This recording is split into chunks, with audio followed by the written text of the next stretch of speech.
परदा उठुची परदा पड़ुची परदा पछरु इशारा आसुची जवनिका सत जीवन जे मिछ ए दुनिया रंगमंच रंगमंच रंगमंच रंगमंच। नमस्कार सुधी दर्शक वृंद, ओडिया साहित्यर सर्वप्रथम दृश्यभित्तिक साहित्य पत्रिका रंगमंचर एही विशेष संख्या को आपण मन को स्वागत करुचे मु शिल्पी सिक्ता। रंगमंच रंगमंच रंगमंच। या भितरे आमे 19 वर्ष अतिक्रम करी 20 वर्ष रे पाद देइछु। एही उपलक्षे गत 8 तारिख रे एक विशेष उत्सव पालन करिछु, जहाको आनुष्ठानिक भाव रे उद्घाटन करथिले फकीरमोहन विश्वविद्यालय कुलपति प्रोफेसर डॉक्टर संतोष कुमार त्रिपाठी।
प्रथमे धन्यवाद देवी हेमेंद्र बाबू 50 वर्षर ये जो यात्रा को बजाय रखा सहज कथा नहीं। आम पिला बेले मो गाँव में जड़े कुमुद माधव त्रिपाठी थे, हेमेंद्र बाबू पर निशा आमको सब एकाठी करेंगे। 6ठ श्रेणी में पढ़ुली प्रथम गीतिनाट्य भाग नवा सुजोग मिलता रुद्रासुर बध विष्णु भूमिकार अभिनय करने सुजोग मिलला। 6ठ रु एकादश आम बेले एकादश श्रेणी थी, दशम नाला एकादश छाड़ीदे दशम जाए पुणी जो बेसिक साइंस कॉलेज में पढ़ी जो द्वादश श्रेणी 6 थर किसी ना कि कर्णबद्ध हो दानवीर हरिश्चंद्र हो जो नाटर नाम मन ना लक्ष्यपति धनपति विद्यापति मनुष्य प्रसंग लक्ष्य ये सब नाटक अभिनय कर हेमेंद्र बाबू और ब्रह्म बाबू मो पाखे पहुँचले कहले एमती गोटे सभा को आसवा हम हाँ मारिदे कि जानूँ दुष्टता कर निश्चय कहीं कौन कह जाने से यात्रा जो थी 77 मसीहा पर अभिनय कर दुनिया को छाड़ी किंतु नाटक ड्रामा कथा आसिले अपेरा कथा आसिले देखी जावा इच्छा हुए। आम गाँव में वो गाँ गादोपड़ा शासन जगतपुर टकटक द्वादश 2 दल 5-5 दिन धरी यात्रा करते। जब आपण मैंने वयस्क लोक जो थे जानी थे बेणीरामपुर नगेशपुर यही सब यात्रा पार्टी आम गाँव में आसी यात्रा करते। एवं भी मन अच्छी हृदयनायक से जो खलनायक भूमिका एवं भी मन अच्छी दुखीराम जो चरित्र भूमिका से सब आम गाँव में से संस्था भी कौन कारण आधुनिकता जो स्पर्श मिलला युवक मान से सब बंद हो से हुए तो पुणी थे धीरेन्द्र बाबू को धन्यवाद देवी और ये स्रष्टा को धन्यवाद देवी जे दीर्घ 5 दशंधि धरी निजस्व उद्यम ये कला को बंचई स्रष्टा 4 दशंधि पारी कला ये कला को बंचेगा आलोक बाबू को धन्यवाद देवी बहुत तरफ गोटे अनुष्ठान पृष्ठपोषकता कर ये घरटी तैयारी करते आखड़ा घर कहले अत्युक्ति हम ना जो रिहर्सल होता आखड़ा घर को आखड़ा घर स्रष्टा सृष्टि कर धन्यवाद दूचे पूर्वतन एमपी रवींद्र बाबू को धन्यवाद दूसरी से प्रोत्साहन दौरान जी जानूँ ये पहुँचला बालेश्वर माटी गोड़ी में साहित्य लिखाई बालेश्वर माटी गोड़ी में कला लिखाई तेणु एथिरे सामिल हो पारे बोधे निजक धन्य मान फकीर मानकर जहाँ कविता था गीत परिवर्तन कर बढ़ाऊँ मुझे जानी कौटू आसला जो जोगदेली प्रथम दफा आसी जो गोटे भाषा और साहित्य विभाग अच्छे 3टा भाषा पढ़ा हो भाषा हिसाब से ओडिया इंग्राजी और उर्दू से विभाग समस्त को डाकिले आम जदि यही पार्टी जहाँ ना विश्वविद्यालय सृष्टि ना किसी न करवा तो समय आमको क्षमा दब पार्टी बाहरला ये आम गोटे फकीर मोहन साहित्य घर करवा फकीर मोहन साहित्य घर ये माटी जहाँ कला अच्छी आगे को बढ़े चेष्टा करवा प्रति सप्ताह साहित्य अनुरागी और अन्य कला अनुरागी मान डाकवा एकाठी करवा द्वितीय कैंपस जो अच्छी फकीर मोहन विश्वविद्यालय बोधे अनेक लोग जानती ना ये भितर को रही है प्रथम कैंपस में सब व्यवस्था से पड़े विश्वविद्यालय कार्यक्रम पाठ पढ़ापढ़ी परीक्षा भितर से अंचल सीमित हो जाए सुंदर सबुजीमा भर्ती से कैंपस बहुत भल परिवेश अम्लजान तो बहुत मिलूँ बहुत दिन पर भुवनेश्वर बाहरी आसला सुजोग जुटी भरपूर अम्लजान पाइबा ता भितर जदि किसी गोटे व्यवस्था करा जाई पारिबो ना नहीं विश्वविद्यालय नामित हो ठीक अच्छे तो ना जब आउ कि बाट साहित्य को कला को नहीं पारिबा ताले तो मुझे भावुची 4 वर्ष ग्रहणी से उद्यम आरंभ कर अनुरोध करी जिते माने कौन सी भाव अनुभव करेंगे ना से व्यवस्था टी जोड़ी देले आहरी सुंदर हम आकर्षणीय हम मोर अनुरोध रही प्रस्ताव दिखाते आम आगे बढ़ जड़े गोटे प्रस्ताव एवं जे आप 6 मान 8 गुंठ जगह बाहर जगार ना रही 6 मान 8 गुंठ भितर ये जो ड्रामा है साहित्य आलोचना है जेकोसी कला चेष्टा करी विश्वविद्यालय पहुँचा आद्य आसतु जीवा संपादकों को साक्षात करवा सूचना पाई संपादक श्री हेमेंद्र महापात्र। नमस्कार सुधी दर्शक वृंद रंगमंचर यही 27तम अध्याय को मु हेमेंद्र महापात्र आपण मान स्वागत करुच्ची। संपादकीय क्रम रे एतिकी कहबा को जाउची जे आज को 19 वर्ष तले यही सेप्टेम्बर मास 11 तारीख रे रंगमंचर प्रथम संख्या आरंभ कर जाइथिला। आज से सेप्टेम्बर मास 8 तारीख यही उपलक्षे आमे रंगमंचर गोटे स्वतंत्र उत्सव पालन करने को चाहूँ। यही उत्सव रे आमे केते गुड़िए कार्यक्रम हाथ को नहीं तन्मध्यरु रंगमंच सम्मान प्रदान कार्यक्रम अन्यतम। यही रंगमंच सम्मान प्रदान काल ମୁଁ କେବଳ ଏତିକି କହିବାକୁ ଚାହୁଁଛି ଏ ରଙ୍ଗମଞ୍ଚ ପାଇଁ ଯେଉଁମାନେ ତାଙ୍କର ଅନେକ ସମୟ ଦେଇ ଜ୍ଞାନ ଉପଯୋଗ କରି ଏ ରଙ୍ଗମଞ୍ଚକୁ ସମୃଦ୍ଧ କରିଛନ୍ତି, ସେମାନଙ୍କର ପ୍ରତିଭାକୁ ସମ୍ମାନ ଦେଇ ଏଠାରେ ସେମାନଙ୍କୁ ମୁଁ ରଙ୍ଗମଞ୍ଚ ପରିବାର ତରଫରୁ ସମ୍ମାନିତ କରୁଛି। ଏହି ଅବସରରେ ମୁଁ ରଙ୍ଗମଞ୍ଚର ଅଗଣିତ ଦର୍ଶକମାନଙ୍କୁ ଶୁଭେଚ୍ଛା ଜଣାଉଛି ଏବଂ ସେମାନଙ୍କର ଆଶୀର୍ବାଦ ଓ ଶୁଭକାମନା ଆଶା କରୁଛି। ଯାହା ହେଉ ଆମେ ଏ ସଂଖ୍ୟାଟିକୁ ଯେଉଁ ରଙ୍ଗମଞ୍ଚର ସମ୍ମାନ ପ୍ରଦାନ ସଂଖ୍ୟା ଭାବରେ ନେଇଛୁ, ଆଗାମୀ ସଂଖ୍ୟା ଯେତେବେଳେ ଆରମ୍ଭ କରିବୁ ପୁଣି ସେହି ପୂର୍ବ ପରି ନାଟକ ସମୀକ୍ଷା ଇତ୍ୟାଦି ସ୍ଥାନିତ କରାଯିବ। ଏ ରଙ୍ଗମଞ୍ଚ ଏ ଯେଉଁ ଦ୍ୱିତୀୟ ସଂସ୍କରଣ ୟୁଟ୍ୟୁବ୍ ଚ୍ୟାନେଲରେ ଯେଉଁଟା ଆମେ ଦେଉଛୁ ସେଇଟା ଠିକ୍ ବର୍ଷେ ପୁରିଗଲା।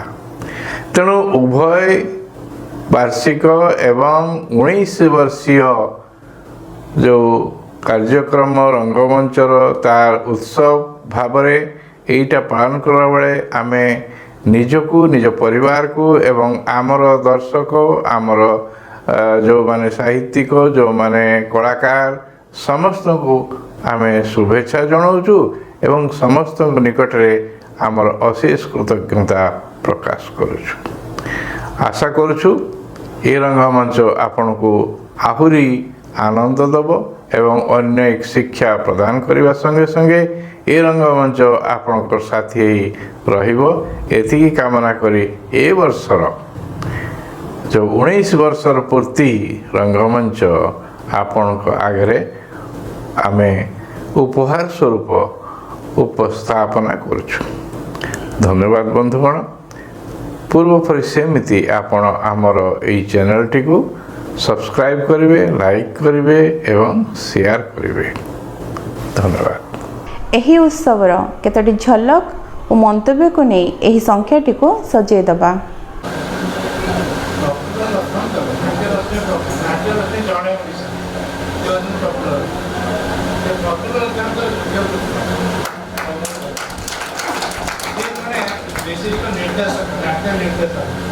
ବାପା ଥିଲେ ନାଟ୍ୟକାର, ଯେଉଁ ନିର୍ଦ୍ଦେଶକ ଭଲ ଅଭିନେତା ଏବଂ ନିର୍ଦ୍ଦେଶନାରେ ଗୁଡ଼ାଏ ସିଏ ଏକ୍ସପେରିମେଣ୍ଟ କରିଛନ୍ତି। ଜଣେ ନାଟ୍ୟ ସଂଗଠନ ଆଉ ସଙ୍ଗୀତ ନାଟକ ଏକାଡେମୀର ଯେ ସଚିବ ବର୍ଷେ ଭିତରେ ଯେତେ ପ୍ରକାର ସବୁ କାର୍ଯ୍ୟକ୍ରମ ହାତକୁ ନିଆଗଲାଣି ଆପଣ ଶୁଣିଲେ ଆଶ୍ଚର୍ଯ୍ୟ। ଏଥର ଯେଉଁ ଆୱାର୍ଡ଼ ଫଙ୍କସନ୍ ହେଲା, ବୋଧେ କୌଣସି ଆୱାର୍ଡ଼ ଏମିତି ଆୱାର୍ଡ଼ ଫଙ୍କସନ୍ ଦିଆଯାଏନି ଏତେ ସୁନ୍ଦର ଭାବରେ ହେଇଥିଲା। ଆଉ ମୁଁ କହିଦେଲି, ମୁଁ କହିଲି ମୋର ଏମିତି ହେଉଛି, ଆଗ୍ରହ ସହକାରେ ଏବଂ ମୁଁ କହିଲି ମୁଁ ତ ଗାଡ଼ି ତ ଦେଇପାରିବିନି, ତେଲ ପଇସା ବି ଦେଇପାରିବି ନା, କିଛି ସାର୍ ଦରକାର ନାହିଁ, ମୁଁ ଯିବି ଲଞ୍ଚଟେ ଖାଇକି ଆସିବି। ସେଥିପାଇଁ ମୁଁ ମାନେ ଆମ ବାଲେଶ୍ୱର ତରଫରୁ, ସ୍ରଷ୍ଟା ତରଫରୁ ମୁଁ ତାଙ୍କ ପାଇଁ ଗୋଟେ ଏଇଭଳି ଜଣେ ବ୍ୟକ୍ତିତ୍ୱକୁ ଆମେ ପାଇଛୁ। ଓଡ଼ିଶା ସଙ୍ଗୀତ ଏକାଡେମୀ ଅନେକ ଆପ୍ଲିକେସନ୍ ଦେଲେ, ଟାଇମ୍ ନେଲେ, ସେ ଆସିପାରୁନାହାନ୍ତି, ଖାଲି ଗୋଟେ ଫୋନ୍ କଲେ ସେ ଆସିକି ପହଞ୍ଚନ୍ତି। ଆଉ ମୋ ତରଫରୁ ବି ମୁଁ ଧନ୍ୟବାଦ ଦେଉଛି ଏବଂ ଆମେ ତ ଡେଭଲପ୍ ହେଉଛୁ, ତେଣୁ ଉଦ୍ଘାଟନଟା ଆଗେ ନ ହେଇକି ଆମେ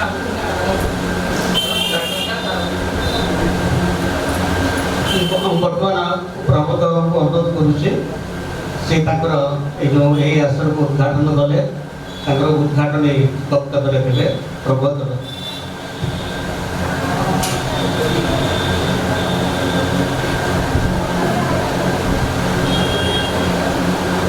ଜୟ ଜଗନ୍ନାଥ।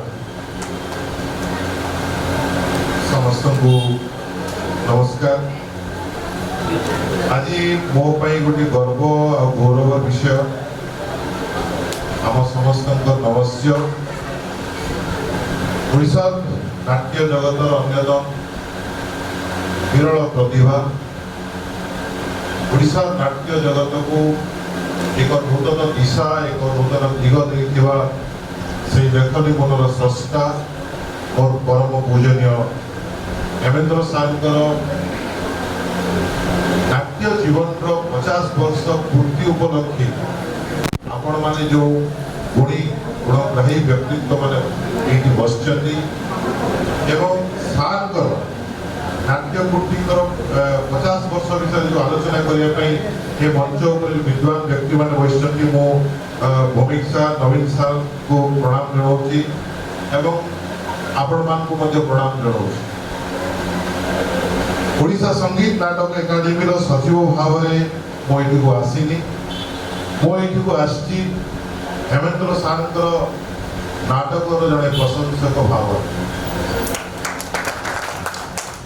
मो हेमेंद्र सारकर नाटक को गोटे निर्देशक भाव में केबे मंचस्थ करिनी से सुयोग पाइनी आशा करूँ सार मत भविष्य में गोटे सुयोग देवे सारकर परिकल्पना को मंच उपर रूपायन करिवार एक नूतन चिंता चेतना मो दे जहाँ पार ये मंच को मो सार को अनुरोध करुँच भविष्य में मत गोटे से सुयोग किंतु जितेबाला गोटे नाट्य व्यक्तित्व और नाट्य कृतीय कृतित्व विषय जिते आम आलोचना करवा कि आपण मैंने जड़े जो ढंगर आपण मैंने आलोचना करुवे मोर विश्वास से तुलन में आपण सहित समकक्ष हो पारे ना किंतु नाटक को भल पाऊा गोटे रंगकर्मी भाव में मुझे सार नाटक गुड़ा पढ़ी विगत दिन मानक गोटे जोड़े पढ़ार सुजोग पाई किंतु सार जो मते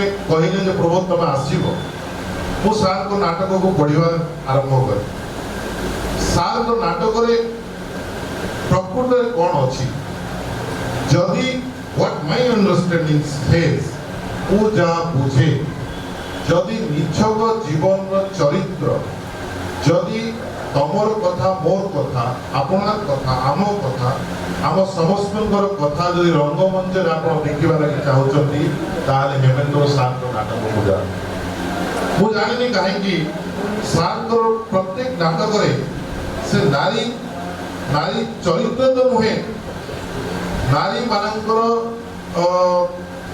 पृथ्वी जो पृष्ठभूमि अच्छी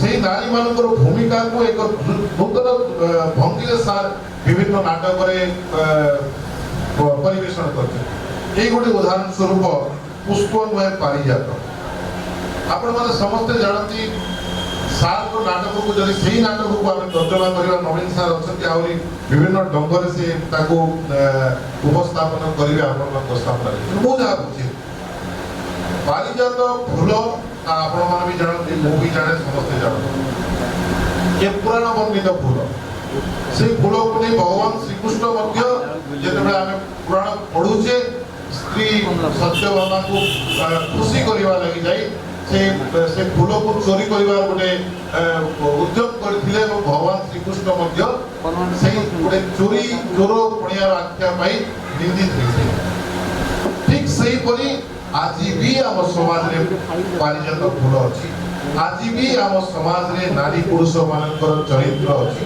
जेटा पुरुष मोर व्यक्तित्व पुरुष को रिप्रेजेंट करि पारे मो स्त्री रो व्यक्तित्व स्त्री को रिप्रेजेंट करि पारे ए परिप्रेक्षी रे पारिजात को नहीं सार जो परिकल्पना अच्छी जदि ए समाज को जदि के दुर्नीति मुक्त करि पारे ताहाले नारी शक्ति सार की चेष्टा करछो जे नारी शक्ति जदि पारिजात लोभ माया को दूरे रहे ताहाले समाज रे दुर्नीति मुक्त होई पारिबो आई सैल्यूट हेमेंद्र सार ए दृष्टिभंगी होना टिके सतबी किसी मात्रा आपको खराब लगी पारे किंतु सार को जो कथा है पारिजात को पाइबा आशा आकांक्षा जो मोह नारी मानकर चरित्र भीतर रहे एवं समाज जो कंपेल करती पुरुष मान मते गोटे पारिजात आनी दियो से पारिजात आनिबा जो प्रक्रिया पुरुष कोठी जीव फूल बगीचा को जाई पारे से पुराण वर्णित भगवान श्रीकृष्ण स्वर्ग फूल बगीचा थिला जाई पारिजात खोजिबार गोटे प्रक्रिया आरंभ करथिले किंतु आज नहीं 21 शताब्दी रे पारिजात परिभाषा परिवर्तन घटिछि नारी मानकर चिंताधारा परिवर्तन घटिछि सामान्य पारिजात को गोटे अन्य एक रूप ना देइछथि पारिजात से मौलिक चिंताधारा अछि तेणु आज भी जोटा सात ताकर अभिव्यक्ति रे नाटक लेखि जंती यदि नारी समाज चाहे इच्छे मात्रा समाज कहि ଆଉ ଗୋଟିଏ ନାଟକକୁ ଆପଣ ଯଦି ତର୍ଜମା କରିବେ ମାଙ୍କଡ଼ ନାଟକଟା। ମାଙ୍କଡ଼ ନାଟକଟାକୁ ହେମେନ୍ଦ୍ର ସାର୍ କେତେ ସୁନ୍ଦର ଭାବରେ ଚିତ୍ରଣ କରିଛନ୍ତି। ଆଜିର ଯୁବପିଢ଼ିକୁ ସାର୍ ତାଙ୍କ ନାଟକରେ ଦେଖେଇଛନ୍ତି ଗୋଟେ ମାଙ୍କଡ଼ ସଦୃଶ। ଦେ ନେଭର ଆପ୍ଲାଏ ଦେୟାର ମାଇଣ୍ଡ। ସେମାନେ ସମାଜର ଗତି ବିଧି ଚାଳିଚଳ ଆମେ ଯାହା କରୁଛୁ ଯୁବପିଢ଼ି କିଛି କୁଚକ୍ରି କିଛି ସମାଜକୁ ଗୋଟିଏ ଖରାପ ଦିଗରେ ଦିଶାରେ ନେଉଥିବା ବ୍ୟକ୍ତିମାନଙ୍କ ଦ୍ୱାରା ପରିଚାଳିତ ହେଉଥିବାରୁ ଆଜି ଯୁବଗୋଷ୍ଠୀ ମାଙ୍କଡ଼ ସଦୃଶ।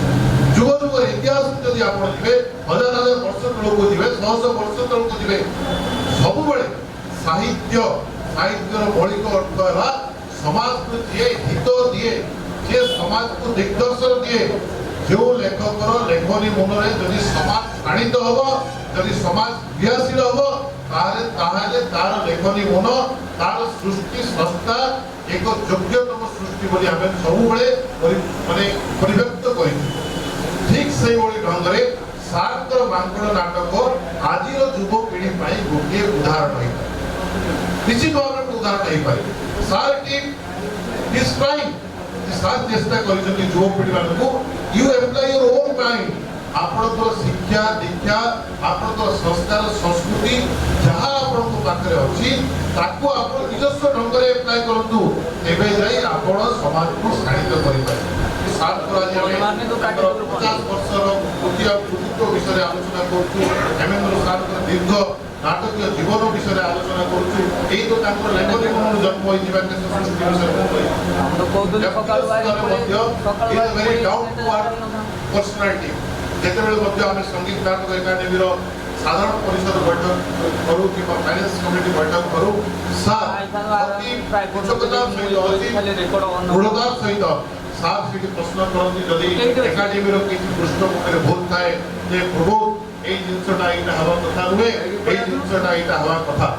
ମୁଁ ସବୁବେଳେ ଯେତେବେଳେ ପ୍ରୋଗ୍ରାମ ପଲିସି ଆମେ କରୁ, ଯେତେବେଳେ ସାର୍ ପ୍ରଶ୍ନ କରନ୍ତି। ଏବଂ ଏହି ଅବସରରେ ଆମର ସମ୍ପାଦକ ନାଟ୍ୟକାର ଶ୍ରୀଯୁକ୍ତ ହେମେନ୍ଦ୍ର ମହାପାତ୍ରଙ୍କ ଅର୍ଦ୍ଧ ଶତାବ୍ଦୀର ନାଟ୍ୟ ଜୀବନ ଉପରେ ଏକ ଆଲୋଚନା ଚକ୍ର ଅନୁଷ୍ଠିତ ହେବା ସଙ୍ଗେ ସଙ୍ଗେ ରଙ୍ଗମଞ୍ଚ ସମ୍ମାନ ପ୍ରଦାନ କରାଯାଇଥିଲା। ଏ ବର୍ଷର ରଙ୍ଗମଞ୍ଚ ସାହିତ୍ୟ ସମ୍ମାନ ପାଇଛନ୍ତି ବିଶିଷ୍ଟ ସାହିତ୍ୟିକ ତଥା ଫକୀରମୋହନ ସେନାପତି ସାହିତ୍ୟର ଅନ୍ୟତମ ଆଲୋଚକ ଡକ୍ଟର ଲକ୍ଷ୍ମୀକାନ୍ତ ତ୍ରିପାଠୀ। ଗତ ବର୍ଷର କାର୍ଯ୍ୟକ୍ରମ ଅନୁସାରେ ଆମେ 4ଟି ପୁରସ୍କାର ଏ ବର୍ଷ ପାଇଁ ଦେଉଛୁ। ସେ ରଙ୍ଗମଞ୍ଚର ଯେଉଁ ସାହିତ୍ୟ ସମ୍ମାନ, ରଙ୍ଗମଞ୍ଚ ସାହିତ୍ୟ ସମ୍ମାନ ଆମେ ଏ ବର୍ଷ ଦେଉଛୁ ବିଶିଷ୍ଟ ଗବେଷକ ଏବଂ ସାହିତ୍ୟିକ ଡକ୍ଟର ଲକ୍ଷ୍ମୀକାନ୍ତ ତ୍ରିପାଠୀ। ଡକ୍ଟର ଲକ୍ଷ୍ମୀକାନ୍ତ ତ୍ରିପାଠୀ ପାଇବେ ରଙ୍ଗମଞ୍ଚ ସାହିତ୍ୟ ସମ୍ମାନ। ମୁଁ ତାଙ୍କୁ ଅନୁରୋଧ କରୁଛି ସେ ମଞ୍ଚକୁ ଆସିବେ ଏବଂ ବିସି ସାର୍ ତାଙ୍କୁ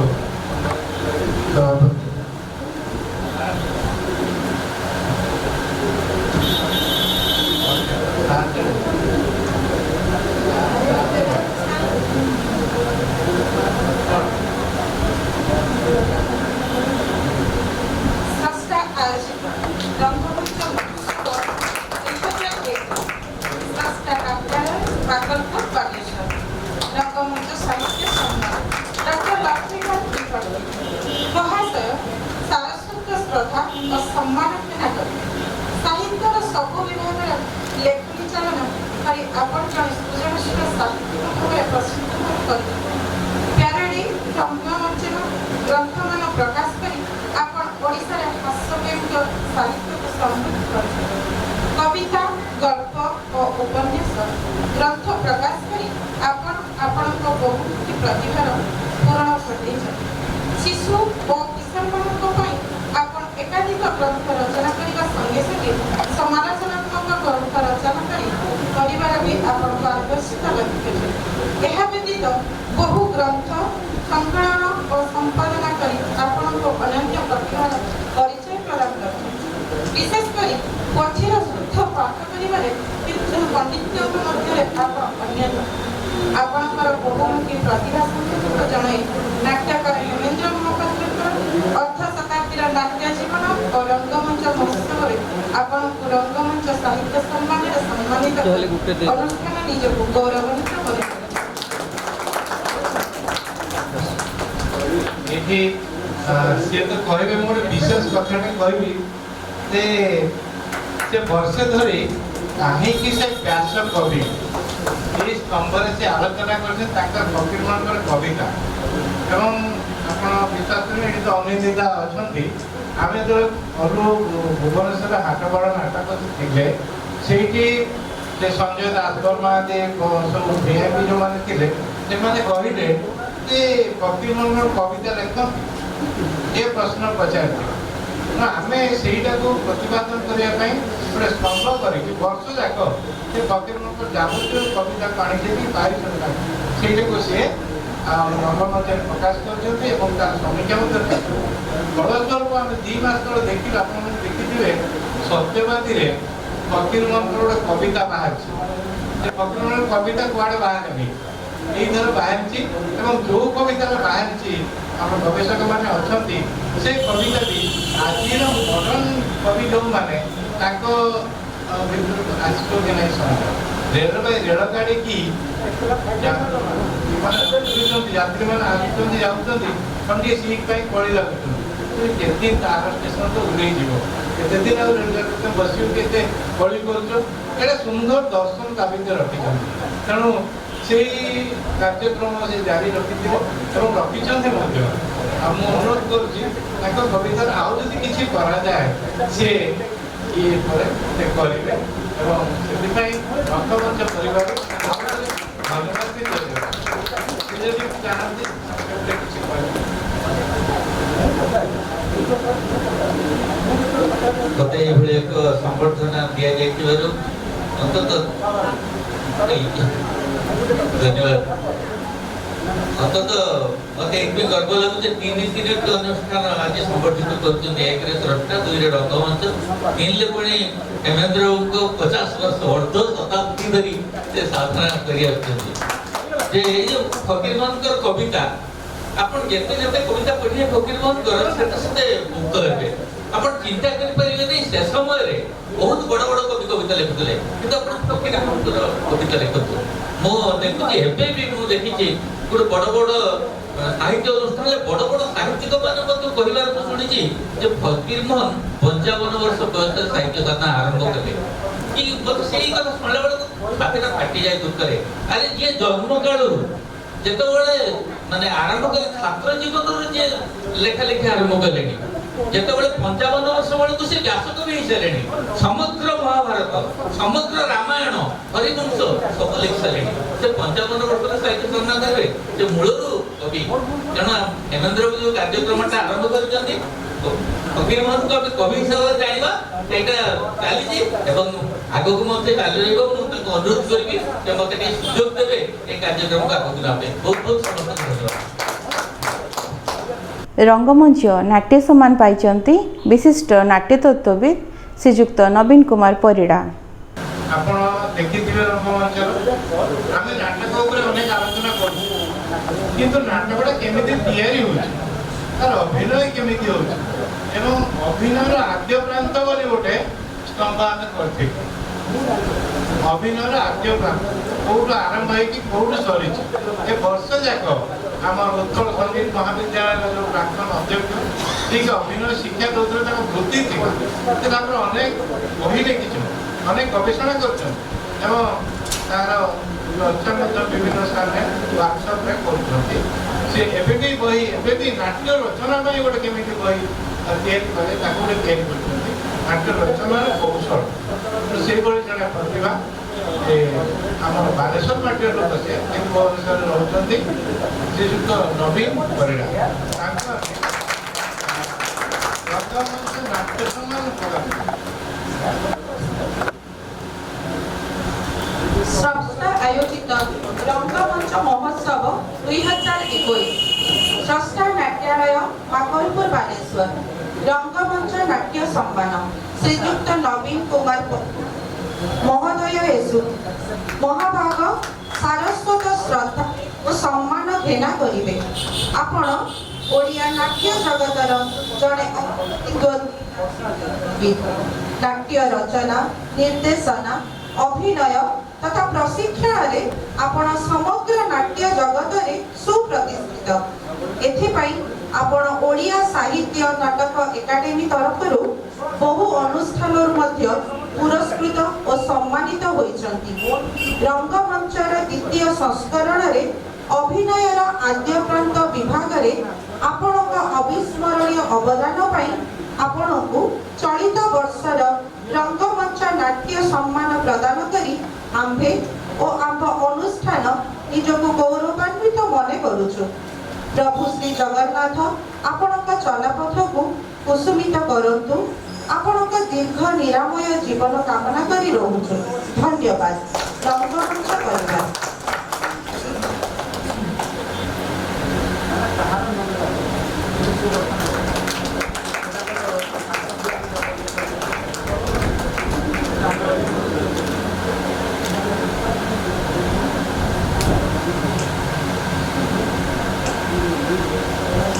रंगमंच संगीत सम्मान पाइचंती विशिष्ट कंठशिल्पी श्रीमती अनिंदिता दास।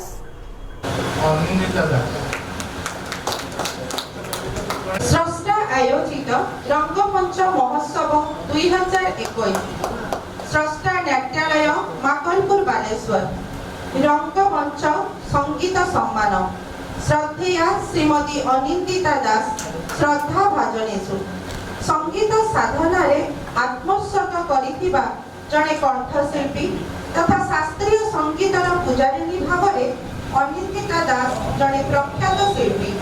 तांकर संगीत जीवन बालकृष्ण दासंक स्वर संयोजन रे मात्र 8 वर्ष बयस रे मथुरा विजय चलचित्ररू आरंभ होइतिला। परे परे बधू निरुपमा, कालिया भरसा, गंगा जमुना सरस्वती, बरगद दादा भली अनेक चलचित्र रे से कंठदान करी प्रसिद्धि अर्जन करिसंती। संप्रति व्यासकवि फकीर मोहन सेनापति रचित कविता समूह को स्वर दे संगीत रे रूपायन करी लोकलोचन को आनिबारे प्रयास रे निजको नियोजित करिसंती। विश्व प्रेम और सीमाहीन पृथ्वीर परिकल्पना रे तांको संगीत उत्सर्गीकृत। तांको प्रतिभा को सम्मान जणाई नाट्यकार हेमेंद्र महापात्र अर्ध शताब्दीर नाट्य जीवन और रंगमंच महोत्सव रे रंगमंच संगीत सम्मान रे सम्मानित करी अनुष्ठान निजको गौरवान्वित मने करुछि। रंगमंच परिवार धन्यवाद।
रंगमंच वैश्विक सम्मान पाइछन्ति विशिष्ट कलाकार रतिकांत मल्लिक।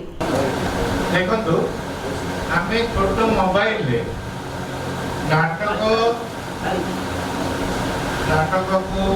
तैयारी कर शूटिंग कर मोबाइल एडिटिंग कर वर्षे नाटक मोबाइल सारा यूट्यूब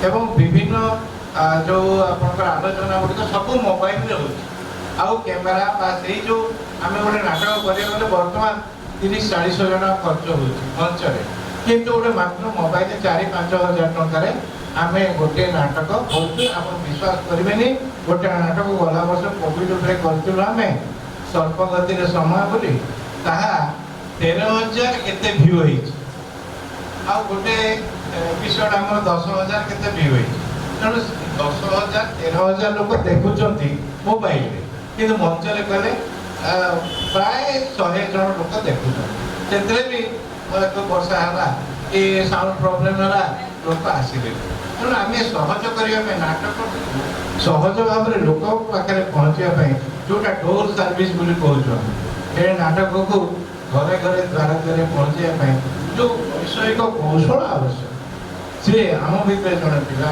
भी रतिकांत मल्लिक सी मोर रंगमंच बंद हो पड़ा और रंगमंच सी कहला ये रंगमंच आम मोबाइल करवा करके वर्षे है 25-26 एपिसोड आम आपको देखी सारे वैश्विक सम्मान एथर आम प्रदान कर आयोजित रंगमंच महोत्सव 2021 स्रष्टा नाट्यालय बागलपुर बालेश्वर रंगमंच वैश्विक सम्मान श्रीमान रतिकांत मल्लिक मानसिंह बजार बालेश्वर। श्रद्धेय मल्लिक आपण को रंगमंचर सारस्वत श्रद्धा और शुभेच्छा। आपण रंगमंचर द्वितीय संस्करण में समस्त वैषयिक दायित्व निर्वाह कर एक इतिहास सृष्टि कर अनेक दक्षता और कौशल प्रयोग कर आशातीत सफलता प्राप्त पूर्वक रंगमंच को एक नियारा ढंग से प्रति मासरे रंगमंच यूट्यूब चैनल माध्यम समग्र जातीय स्तर में प्रचार और प्रसार कर प्रमुख भूमिका ग्रहण कर अवदान स्वीकृति प्रदान स्वरूप रंगमंचर प्रथम वैषयिक सम्मान प्रदान कर रंगमंच परिवार निजको धन्य मन करने संगे संगे आपणक सुदीर्घ भविष्य और कर्ममय जीवन सफलता कामना करुछि। धन्यवाद रंगमंच परिवार।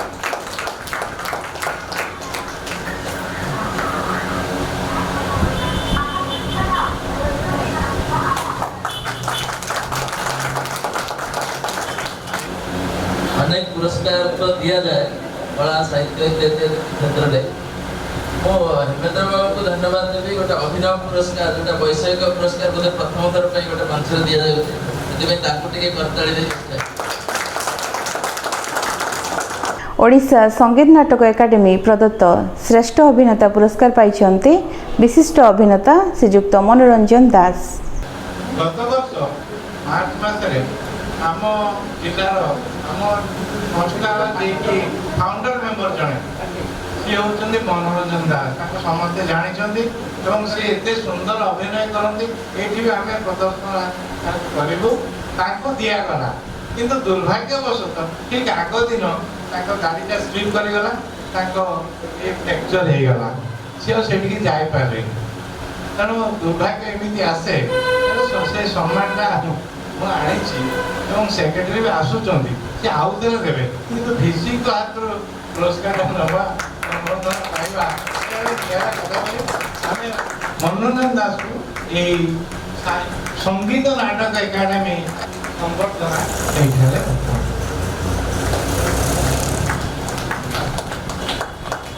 ओडिशा संगीत नाटक एकाडेमी भुवनेश्वर श्रीयुक्त मनोरंजन दास बालेश्वर आपण नाट्य परंपरा जड़े समस्त गायक भाव निजक प्रतिपादित कर अभिनय और निर्देशना क्षेत्र में आपण सृष्टि कर एक स्वतंत्र धार मंच कला और नाटक को लोकप्रिय कर उद्यम बहु प्रशंसनीय निर्देशना को निजक ସୃଜନ ସ୍ପର୍ଶ ଆପଣ ଦେଇଛନ୍ତି ଏକ ଭିନ୍ନ ଦିଗକୁ।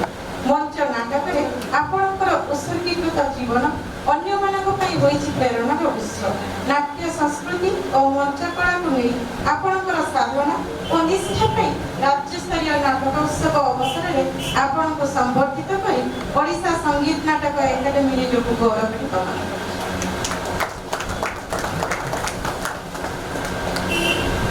ସେ ମାନପତ୍ର ପଢ଼ିଲେ ସିଏ ହେଉଛନ୍ତି ମନୋଜ ସାର୍ଙ୍କର ଛାତ୍ରୀ।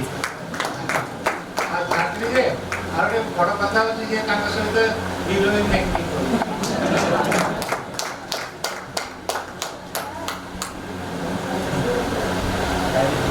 ଏହି ସଂଖ୍ୟାକୁ ଏଇଠି ଶେଷ କରୁଛୁ। ତେବେ ବନ୍ଧୁଗଣ, କାର୍ଯ୍ୟକ୍ରମଟି ଆପଣମାନଙ୍କୁ କେମିତି ଲାଗିଲା ଆମକୁ ନିଶ୍ଚୟ ଜଣାଇବେ ଏବଂ ଆମର ଏହି ରଙ୍ଗମଞ୍ଚ ଚ୍ୟାନେଲଟିକୁ ଲାଇକ୍, ସେୟାର ଏବଂ ସବସ୍କ୍ରାଇବ୍ କରିବାକୁ ଜମା ଭୁଲିବେନି। ଆମକୁ ଯୋଗାଯୋଗ କରିବାର ଠିକଣା ହେମେନ୍ଦ୍ର ମହାପାତ୍ର, ମୋବାଇଲ ତଥା ହ୍ୱାଟ୍ସଆପ୍ ନମ୍ବର 9861350951। ତେବେ ପରବର୍ତ୍ତୀ ସଂଖ୍ୟାଟି ଆପଣମାନେ ଦେଖିବାକୁ ପାଇବେ ଆଗାମୀ ପହିଲାରେ। ସେତେବେଳେ ପର୍ଯ୍ୟନ୍ତ ବିଦାୟ ଦିଅନ୍ତୁ। ରହୁଛି, ନମସ୍କାର। ରଙ୍ଗମଞ୍ଚ ରଙ୍ଗମଞ୍ଚ ରଙ୍ଗମଞ୍ଚ।